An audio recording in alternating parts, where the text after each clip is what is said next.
हरूफ बनाना हम सीख चुके हैं। अब बारी है उनको मुख्तलिफ हरूफ के साथ जोड़ने की। तो आज हम इब्तिदा करेंगे बे को मुख्तलिफ हरूफ के साथ जोड़ते कैसे हैं। तो चलते हैं क्लास की तरफ। ये बताता चलूँ आप लोगों को कि ये ख़त्ताती स्टाइल नहीं है जैसे और लोग सिखाते हैं और उनके असबाक कराते हैं।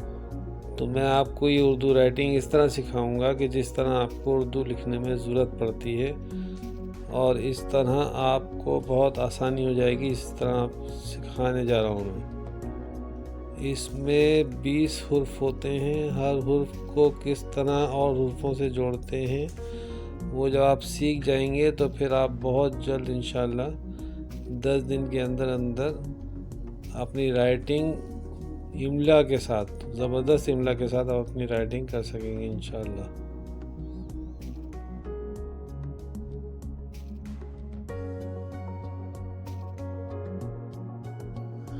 ये बे को हम बे से जोड़ रहे हैं। तो ये 2 शोशे हैं। बे जो आपको बताया था slant, right to left slant करके बनता है। तो ये 2 शोशे बे के, फिर बे के साथ पूरा बे, और ये बे जीम के साथ जब जोड़ते हैं तो हम बे का शोशा नहीं बनता, बे का ये स्टाइल बनता है जैसे मैंने आपको वजह लिख के दिखाया है। और पूरे जीम के साथ ये इस तरह आएगा।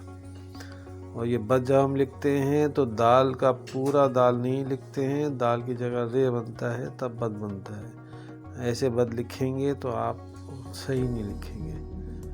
बे के साथ रे में 2 तरीके से होते हैं। एक रे ये भी बनता है और एक रे ये बनता है जो ज़्यादातर आप लोग बनाते हैं। तो दोनों तरीके से जिस तरह आप लिखें सही होगा। ये बे के साथ सीन उसी तरह स्लांट अंदाज के अंदर, और बे के साथ सीन पूरा वाला। बे स्वाद आप लोग यकीनन जानते होंगे। बे तो इस तरह शोशे लगा के गलत होता है, इस तरह सही होता है। बे आइन थोड़ा सा मुश्किल है, तो आप इसको ज़रा सी प्रैक्टिस करेंगे किस तरह आइन किस तरह बनता है। ये आप फिल करके भी बना सकते हैं और अड़प करके भी बना सकते हैं। बे और फे बिल्कुल बे और बे की तरह बनता है। बे के साथ फे लगा दें, आप इसको फिल कर दें या इसको फिल ना करें। फिल करते हैं तो अच्छा लगता है। ये बे फे बे काफ एक ही चीज़ है, एक ही तरह लिख सकते हैं आप। बे और काफ, काफ का हाफ आएगा। पूरा लिखना होगा तो पूरा लिखेंगे, छोटा लिखना होगा तो छोटा लिखेंगे। इसके साथ छोटी ये बड़ी ये जो चाहे लगा दें आप। बे लाम, लाम के साथ कोई चीज़ हम मिलाते हैं तो बे हमारी बेस लाइन पे आएगा, तो लाम भी बेस लाइन पे आएगा। बे के साथ लाम सिंगल लिखेंगे तो बे ऊपर से आएगा सेकंड पॉइंट से। बे मीम बम, ये भी सेकंड पॉइंट के ऊपर से आता है अगर हमने बम लिखना है। तो जब मीम के साथ कुछ मिलाना होगा तो फिर ये हमारे बेस लाइन से शुरू हो गए। बेस लाइन से आगे फर्स्ट पॉइंट से। बे नून 2 शोशों के साथ होगा, फुल लिखेंगे तो फिर बे के साथ नून फुल आ जाएगा। ये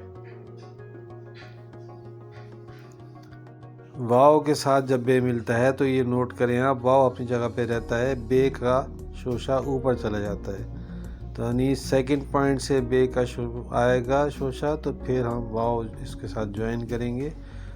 इसी तरह जब सीन के साथ करेंगे तो और ऊपर चले जाएंगे, जीम के साथ करेंगे तो इसी तरह वाव अपनी जगह पे रहेगा। बे के साथ 2 चश्मी है, शोशे के साथ नहीं करेंगे। बिल्कुल बे जो इसके साथ जीम मिलाया था हमने, बे का शोशा इस तरह बनेगा। और इसके साथ बहुत खूबसूरत से 2 चश्मियाँ रख के ये अलिफ लगा दें, चाहे नून गुन्ना लगा दें, चाहे बढ़िया लगा दें। बे के साथ छोटी ये इस तरह लगेगी बहुत मज़े के साथ। बे के साथ है कि स्टाइल देख लें आप, एक बे ये होता है, फिर एक ये बे जिससे बहा होता है या बिहारी होता है या नहारी होता है। ज़बरदस्त ये बहुत है और बहक भी हो जाएगा। बे ये बड़ी ये के साथ। यकीनन आपको पसंद आया होगा। फिर मिलेंगे इंशाल्लाह। अल्लाह।